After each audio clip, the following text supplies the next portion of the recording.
하나님의 말씀은 요한복음 11장 25절에서 26절 말씀입니다.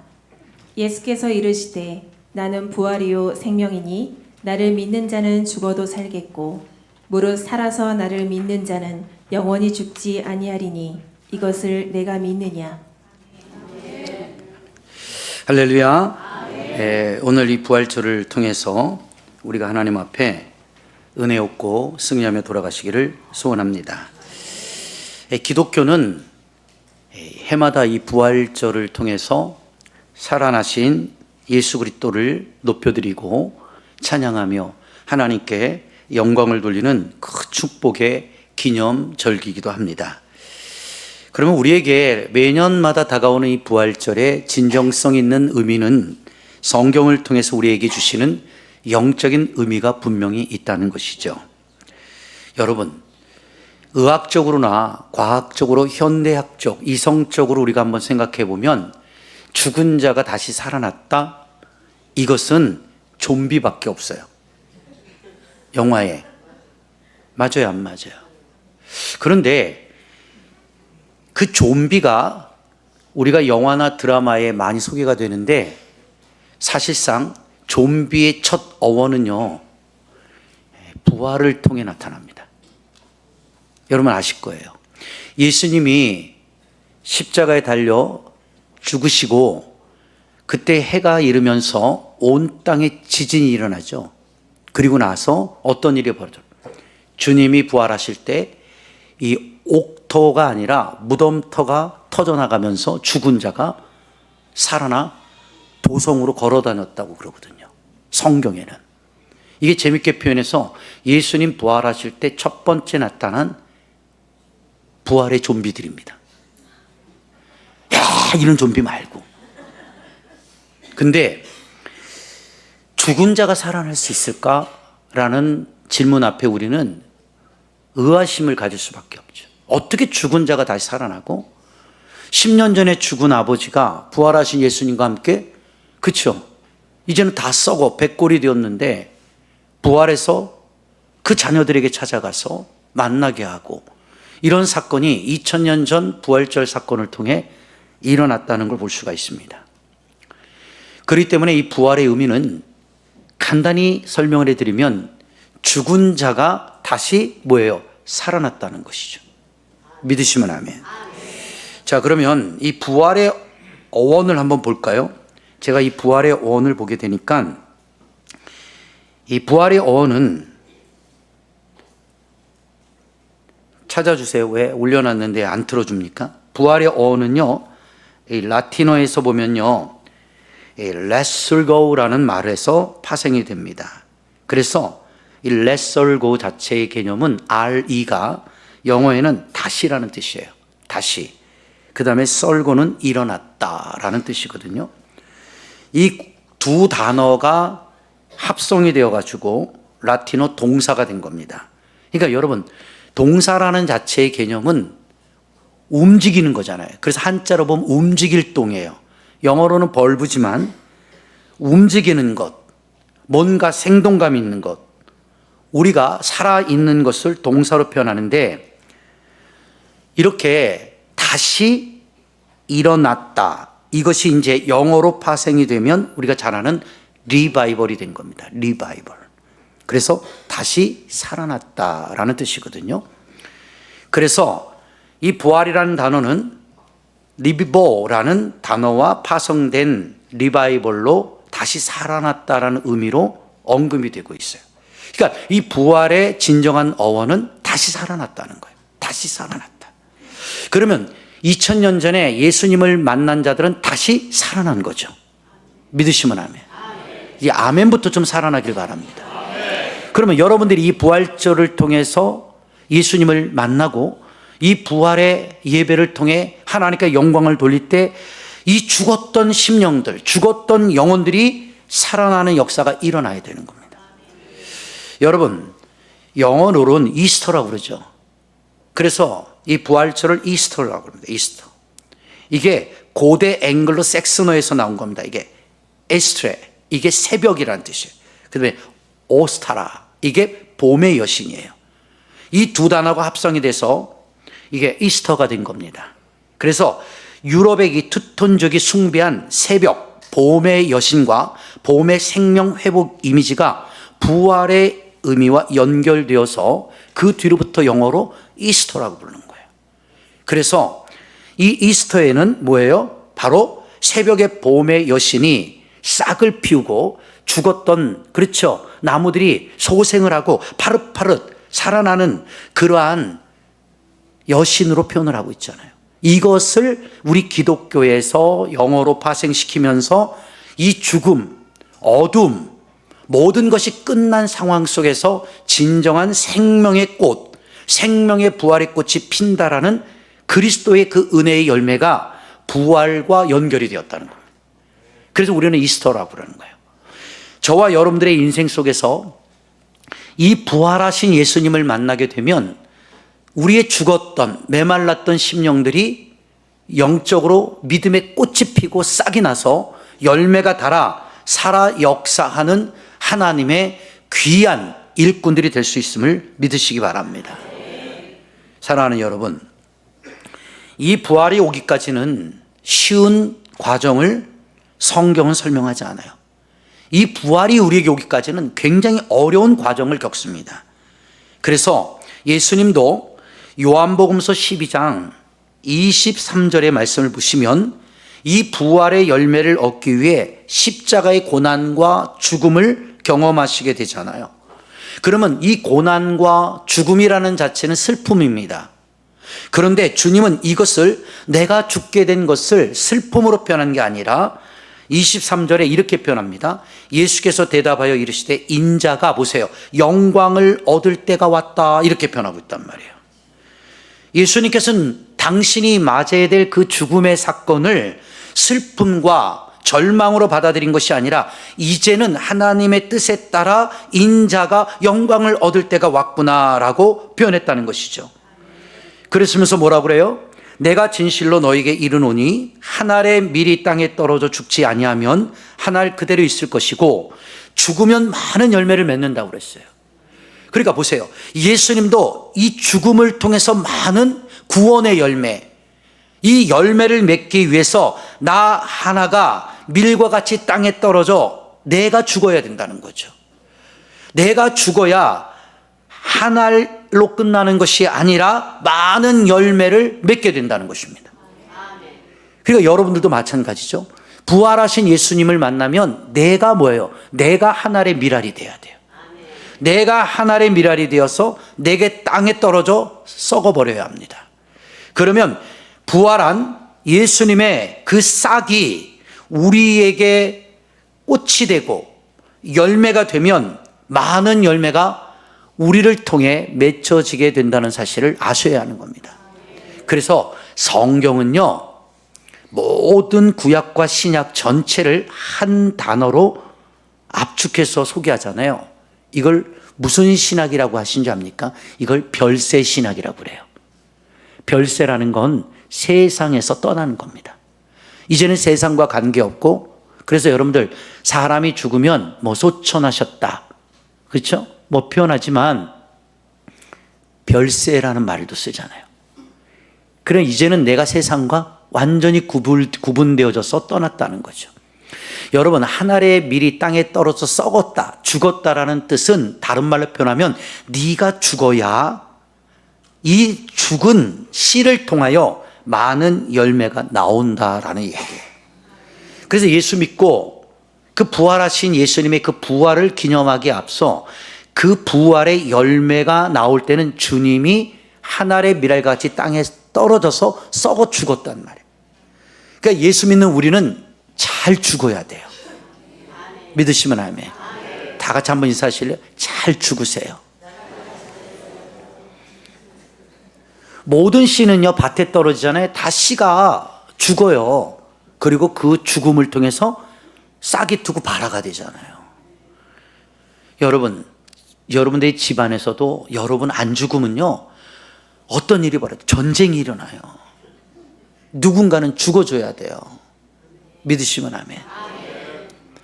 제가 어저께 자녀를 결혼식 축사 주례를 하면서 우리 사위에게 그런 말을 했어요. 여자 이기려고 하지 마라. 여자 이기려고 하는 사람이 제일 바보다. 야, 옛날에 어른들이 그래. 여자 말 들어서 손해보는 거 없더라. 그랬더니 날 쳐다보고 가만히 있어요. 그래 내가 왜 말 안 해? 그랬더니 네? 그러더라고.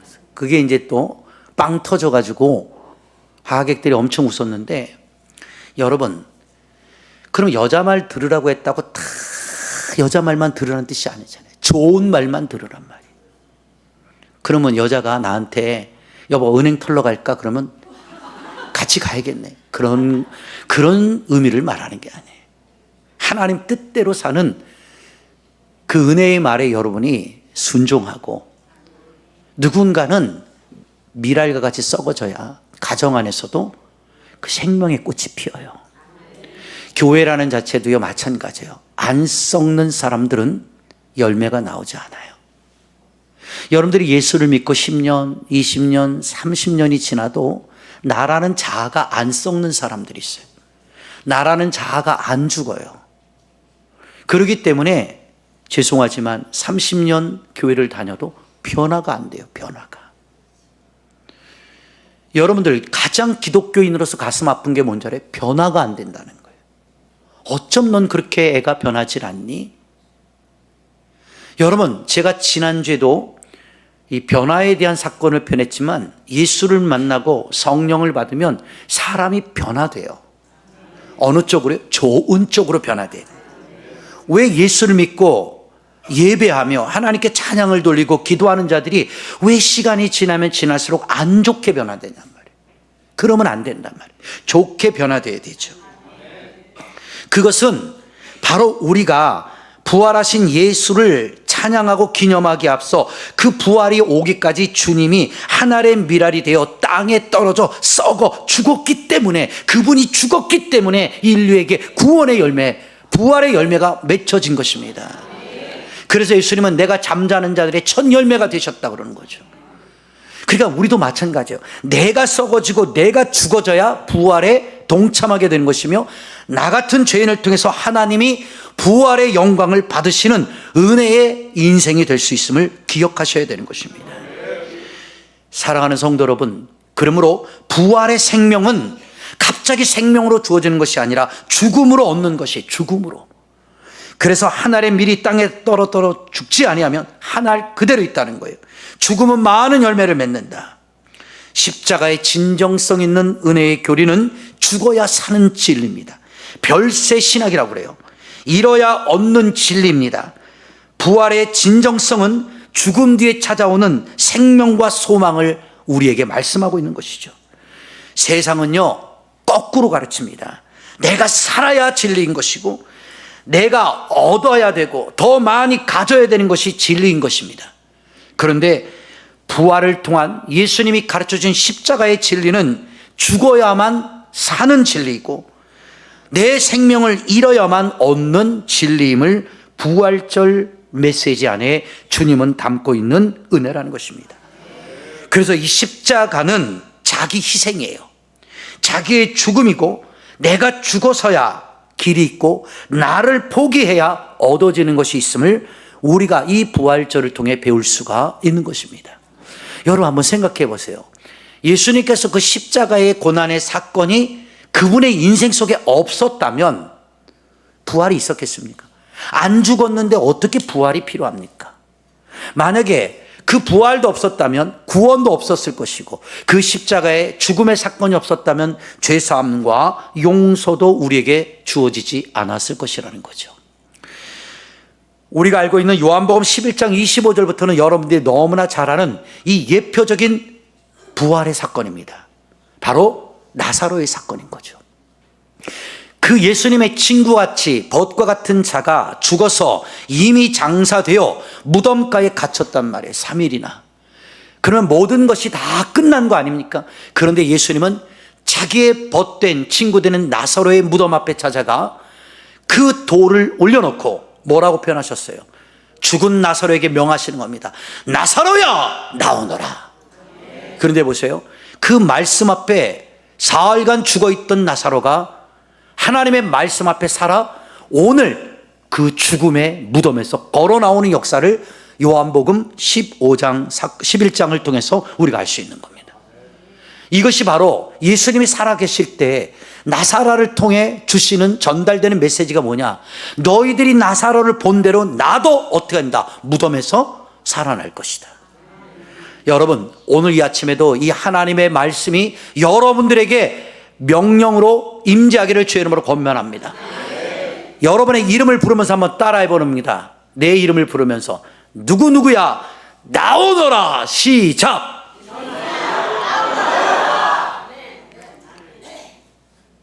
그래서 나오겠어요? 여러분 보세요. 제가 왜 이렇게 표현을 했냐면 확신을 갖고 선포하는 것과 뭔가 의혹을 갖고 불신을 갖고 선포하는 것은 차이가 있어요. 사람이 보세요. 대화 지간에 대해 확신이 있을 때는요, 눈을 똑똑히 쳐다보고 정확히 말해. 이거 진짜야. 아니면 가봐 나랑. 그러면 그 사람의 말투와 눈빛을 딱 보니까 이게 진짜야. 그러면 알았어 하고 넘어가죠. 근데 뭔가 눈빛이 불안해. 그리고 말이 뒤끝이 이렇게 흐려. 이러면 이것은 불확실한 거예요. 제가 만약에 그런 믿음이 없다면 예수님이 사셨대요. 그냥 죽은 자 가운데서 성경에 보니까 일어났다고 기록되어 있습니다. 이러면 여러분들이 그 메시지를 받아들이겠냔 말이에요. 나는 2000년 전 나사로의 무덤에 가본 적도 없어요. 성지 순례 갔을 때만 가봤습니다. 그런데 많은 목사님들이 그 성지 순례 가가지고 나사로의 무덤가에 가서 자기들이 다 예수가 되대. 한 번씩 해보는 거예요. 나사로야 나오너라. 아무것도 안 나오더라고. 근데 재미나게 표현했지만 지금은 빈 무덤이잖아요. 여러분, 빈 무덤이라는 뜻은 살아났다는 것입니다. 여러분, 오늘도 주의 종의 입에서 나오는 말씀을 통해 선포할 때 여러분, 내가 꼭 죽어서만 무덤에 들어가는 것이 아니라 이미 이 가운데 영적 무덤에 들어간 자가 있어요. 죄와 물질과 여러 가지 고민과 걱정에 이미 꽉 눌려서 내 영이 컴컴한 지금 무덤가에 들어간 사람들도 있다는 것이죠. 이 부활절 예배를 통해 예수님의 말씀으로 선포합니다. 여러분들 그 생활 속의 무덤에서, 어둠의 절망의 무덤에서, 낙심의 무덤에서, 실망의 무덤에서 나올지어다. 아멘. 믿으시면 두 손 들고 아멘. 아멘. 할렐루야. 아멘. 하나님은요, 그 사람을 인정적으로 구원하는 것이 아니라 하나님은 말씀을 통해 부활을 선포하신 겁니다. 근데 보세요, 이 부활을 통해서도요, 마음이 흩어져 있는 사람은 부활과 나 상관없어요.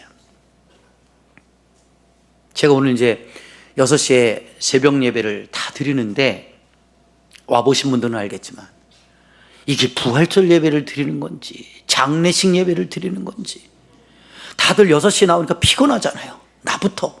난 어저께 결혼식 시키고 새벽 5시에 일어나서 나오려고 그러니까 아우 너무 힘들다. 갈까 말까. 그런데 또 부활절 날 또 안 가면 안 되잖아요. 그래 갔는데 예배가 1시간 반을 드렸는데 찬양은 부활절 찬양을 하는데 성도들은 부활절 예배 있는데 옷들은 다 시꺼먼 거 입고 오고 조명도 흐리고 다 앉아가지고 그냥 피곤하니까 졸고 있는데 이게 부활절 예배가 아니야. 장례식 예배 같더라고. 그래서 제가 맡은 순서가 돼서 올라가자마자 딱 했어요. 할렐루야! 그 뒤에 자다가 벌쩍 들어더라고요.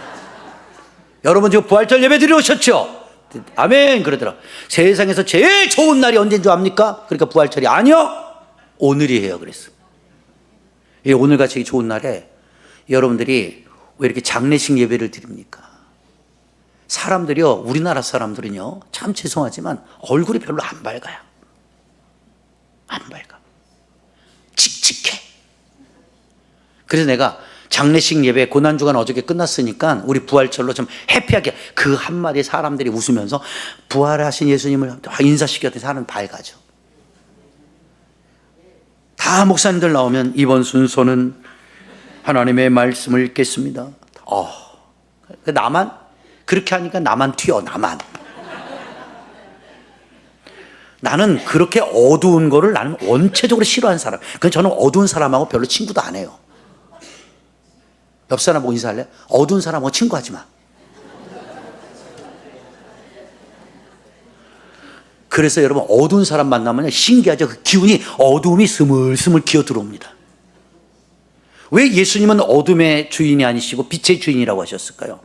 그 어둠도 빛 대신 예수님을 만나면 이 시간 예수 이름으로 어둠의 행이 떠나가게 되는 거예요. 떠나가게 된다고.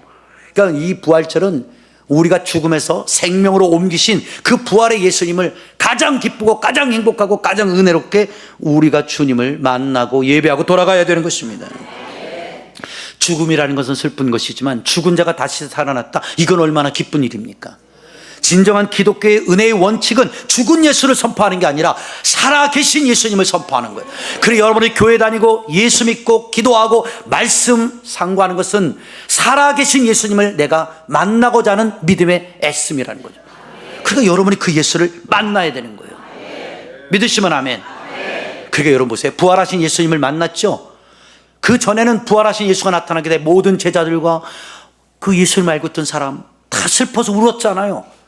그런데 어떻게 예수님을 만난 사람은 그 뒤로 그 절망의 물동아리를 내버리는 겁니다. 좌절과 낙심의 물동아리를 내버리고 내가 메시아를 만났다. 내가 예수 만났다. 나 부활하신 예수 만났다. 이것이 산 예수를 만난 거예요. 아직도 여러분들이 이런 리액션 적은 거 보니까 여러분 돌아가신 어머니가 다시 살아났어요. 어째 얼굴들이 어머니 왜 일어나셨어요? 뭘 또 힘들게 하시려고 그냥 한번 죽으셨으니까 그냥 두루너 계세요. 이거 같아요? 아마 이런 불효자들은 없을 거예요.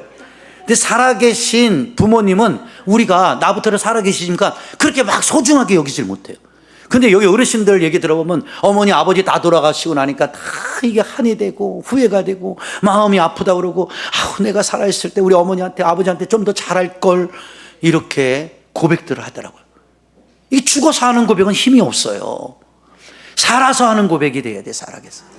그리고 우리 예수님 죽었어요? 살았어요? 살았죠. 그러니까 여러분이 산 고백을 해야 돼요. 한번 해볼래? 우리가 진짜 예수님을 만난 사람들처럼 무덤가에 좌절과 절망의 늪을 찾아가는 어머니 마리아와 여인들의 모습이 아니라 살아계신 예수님을 만나면 여러분들이 어떻게 할까요? 시작!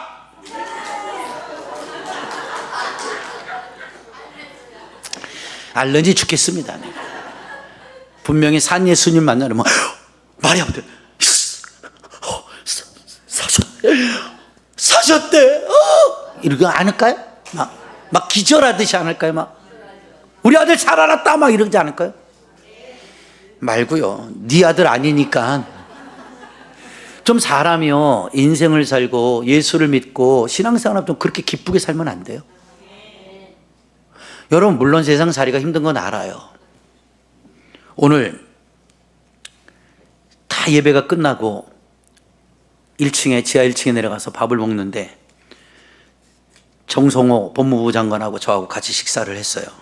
옆에 앉아서 쭉 얘기를 하다 장관님, 예 목사님 요즘 어떠세요? 그랬더니 딱 한 말이 그래. 죽을 맛입니다. 죽을 맛. 부활절에 와서 죽을 얘기를 하더라고. 그래서 내가 농담으로 이런 말을 했어요. 내가 목사가 안 됐으면 내가 정치인으로 한번 나가려고 해도 될 것 같은데요? 그랬다 한 말이 목사님 여기 못 쓸 곳입니다. 오지 마세요. 이 정치라는 판이 너무 자기 인생 사는 동안 욕이란 욕은 가장 많이 먹는 때래요. 근데 어찌 됐든 간에 모든 것이요 세상살이가 힘들어요. 여러분 여기 계신 여러분들 편한 사람 있어요? 행복한 사람 있어요? 얼굴부터 봐봐. 나도 별로 여러분들 얼굴 보면 설교하고 싶지 않아요. 다들 언해피해 보여가지고.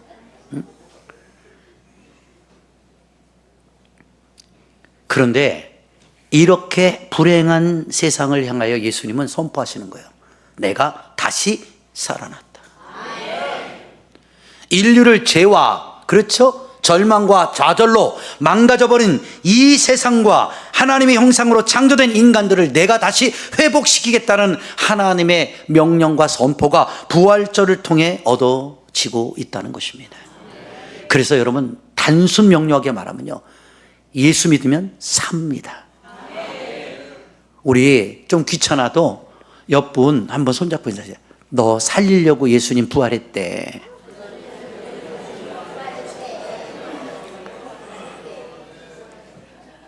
그렇죠? 우리가 이 부활절에는 좀 부활의 예수님을 만나고 행복해야 되지 않겠어요? 그런데 진정한 부활의 의미는 죽음을 통해 얻는 것입니다. 나 자신을 희생하고 내가 죽고 나를 포기해야 얻어지는 것이 진정성 있는 부활인 것입니다.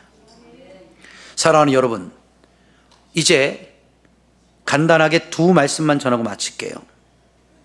하나는 버림으로 부활을 얻는 것이고 죽음으로 얻는 것이며, 이제는 우리에게 권면하는 것이 바로 뭡니까? 섬김으로 얻는 것입니다. 예수님이 이 땅에 오신 것은 섬김을 받으러 온 것이 아니라 섬기러 왔다라고 말씀하셨죠. 진정한 부활의 은혜는 죽은 자를 살리는 하나님의 은혜 속에 있지만, 이제 이 세상에 존경과 사랑을 받고 하나님 앞에 인정받는 사람은 내가 살아있는 동안 하나님의 백성들을 섬기고 간 것처럼 너희들도 서로 사랑으로 섬기라는 것입니다. 그래서 진정한 가장 큰 부활 속에 주신 선물 중에 하나는 섬김의 은혜의 섬김, 나눔의 은혜인 것입니다. 내가 죽으면 많은 사람이 살고요, 내가 손해를 보면요 다른 사람에게 생명이 주어지고요, 내가 다른 사람을 섬기게 되면 하나님이 섬김을 받으시게 된다는 것이죠. 그래서 오늘 이 복음서 내용 전체 안에는 이 부활을 통하여 우리에게 세 가지 메시지를 주신 거예요. 바로 죽음으로 얻는 은혜와, 두 번째, 내 것을 다 버림으로 얻어지는 하나님의 은혜와, 세 번째로 섬김으로 얻어지는 은혜가 이 부활절 열매가 우리에게 오기까지의 과정을 담고 있는 겁니다. 그 과정이라는 자체는 뭐예요? 모든 게 다 죽음이요 희생인 겁니다. 이 세계로 중앙교회도요, 앞으로 예수님 오실 때까지 더 성장하고 부흥되기를 주의 이름으로 권면합니다. 그러면 이 교회가 부흥되고 성장하려면 여러분들도 주님의 발자취를 따라 여러분들도 죽어줘야 되고요, 여러분들도 헌신해야 되고요, 여러분들도 희생해야 하는 겁니다. 이 교회를 위해서 하는 것이 아니라 주님을 바라보는 믿음으로 행하시는 거라는 거죠. 믿으시면 아멘. 그래야 하나님의 영광의 꽃이 나타나게 되는 것입니다. 마지막으로 권면드리겠습니다. 예수님은 인류를 먼저 생각하셨고 모든 것을 죽음, 버림, 섬김으로 어찌됐든 간에 우리를 먼저 사랑하신 하나님의 사랑을 실천하셨던 분이죠. 그런데 신기하게 예수님은 자기 자신을 맨 나중에 생각하셨다는 겁니다. 이게 성경의 역설적인 진리예요. 우리는요, 우리의 일을 맨 먼저 생각합니다. 그런데 예수님은 자기의 일을 맨 나중에 생각하시는 거예요. 그러면 예수님에게 가장 1번이 되는 일은 뭐예요? 하나님의 뜻을 이루는 것이고 하나님의 영광을 나타내는 것이며, 하나님이 우리를 죽은 자 가운데서 부활하신 생명의 열매로 구원하시겠다라는 하나님의 뜻이 1번이 되셨던 겁니다. 여러분, 진짜 은혜 받으면 나의 뜻이 1번이 아니라 아버지의 뜻이 1번이 되어지는, 하나님의 뜻을 따라 나의 것은 좀 나중에 생각할 줄 아는 그런 지혜가 있기를 주의 이름으로 권면합니다. 오늘 이 말씀을 통해서 부활하신 예수님 진심으로 축하드리며, 여러분들이 그 죽은 예수를 만나러 온 것이 아니라 돌아갈 때는 산 예수 만나서 기쁨으로 돌아가기를 주의 이름으로 권면합니다. 그러면 돌아갈 때 여러분 발걸음이 어떨까요? 그렇죠? 분명 가볍습니다. 응? 이 아멘도요, 진짜 예수님 만나면 이렇게 바뀌어요. 아멘! 이렇게 돼요. 아멘! 이렇게 돼요. 근데 아까 그랬죠? 확신이 없으니까 아멘. 또 아멘을 요구하면 안 하면 혼날까 보다. 뭔가 자신이 없어. 다시 한번 부활하신 예수가 내 예수다 믿습니까? 두 손 들고 아멘. 할렐루야. 그 예수 믿고 천국 가는 날까지 부활의 주님과 동참하는 귀한 여러분 되기 바랍니다. 예수님 사셨습니다. 따라해. 나도 살았습니다. 병든 자들은 일어날지어다. 사망의 골짜기에서 나올지어다. 죽음의 무덤에서 나올지어다. 질병의 무덤에서 나올지어다. 할렐루야. 아, 이제 개운해요. 아멘. 저도 부활절이기 때문에 처음으로 이렇게 오늘 힘을 써봤어요. 근데 어지러워요. 하여튼 부활하신 예수 통해서 여러분의 인생이 좀 행복했으면 좋겠어요. 믿습니까?